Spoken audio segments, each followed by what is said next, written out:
N2 Day న్యూస్కి స్వాగతం. ఏపీలో వరదల నేపథ్యంలో ప్రభుత్వం ప్రజలకు అండగా నిలుస్తుందని, సీఎం చంద్రబాబుతో పాటు మంత్రులు సైతం ప్రజల సమస్యలను దగ్గరుండి పరిష్కరిస్తున్నారని తెలియకనే తెలుస్తుంది. ఈ క్రమంలో మంత్రి నిమ్మల రామానాయుడు వర్షంలో తడుస్తూ బుడమేరు గండ్లు పూడిక పనులు చేయించారు. అర్ధరాత్రి భారీ వర్షం, ఉధృత గాలి వీస్తున్నా కానీ నిద్రాహారాలు సైతం మాని బుడమేరు గండ్లు పూడిక పనుల్లో మంత్రి నిమ్మల నిమగ్నమయ్యారు. పనులకు ఎక్కడా ఆటంకం కలగకుండా అర్ధరాత్రి 1 గంట నుంచి తెల్లవారుజాము వరకు జోరున వానలోనే తడుస్తూ దగ్గరుండి పనులను పర్యవేక్షించారు.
బుడమేరుకి ఏదైతే ఇటు లెఫ్ట్ బండి మీద 3 ఏదైతే బ్రీచెస్ 200 మీటర్ల పైబడి ఏదైతే పడ్డాయో, అదేవిధంగా అటు రైట్ బండి మీద 7 బ్రీచెస్ ఏదైతే పడ్డాయో, అదేవిధంగా ఏదైతే పులివాగు దగ్గర 3 బ్రీచెస్ ఏదైతే పడ్డాయో, మరి వెంటనే అందులో కూడా ప్రత్యేకించి ఈ లెఫ్ట్ బండి మీద ఉన్నటువంటి ఆ 200 మీటర్ల 3 బ్రీచెస్ ని ఆ గండ్లను పూడిస్తేనే ఆ యొక్క సింగినగర్ కానీ ఆ విజయవాడ పట్టణంలో ఉన్నటువంటి వరద ఉధృతిని తగ్గించవచ్చు. ఎన్ని సహాయ సహకారాలు చేసినా కూడా, బాధ్యతలు తీసుకుని మనం పని చేసినా కూడా ఈ గండ్లు పూడ్చకపోతే ఆ యొక్క సింగినగర్ కానీ ఆ యొక్క విజయవాడ పట్టణ ప్రజలకు కానీ ఉపశమనం ఇవ్వలేము అనేటువంటి ఉద్దేశంతో చంద్రబాబు నాయుడు గారు ఎప్పటికప్పుడు ఈ యొక్క గండ్లను పూడ్చడమే ధ్యేయంగా లక్ష్యంగా మాకు మానిటరింగ్ చేస్తూ, అదేవిధంగా నారా లోకేష్ బాబు గారు కూడా స్వయంగా ఈ గండ్ల దగ్గరికి వచ్చి ఆయన కూడా సూచనలు ఇవ్వడమే కాదు, ఏదైతే ఏజెన్సీలను కూడా ఎన్ని కావాలితే అంతమందిని పెట్టుకుని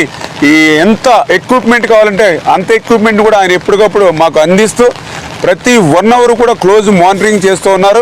అందుకే ఈరోజు ఎంత వర్షం వచ్చినా గాలి వచ్చినా కూడా దాన్ని కూడా మేము తట్టుకుని ఎదుర్కొని ఏదైతే అధికారులు కానీ అదేవిధంగా ఏజెన్సీలు కూడా వాళ్ళ యొక్క సహకారంతో ఆ బుడమేరు గండ్లను యుద్ధ ప్రాతిపదిక మీద పూర్తి చేస్తూ ఉన్నాం.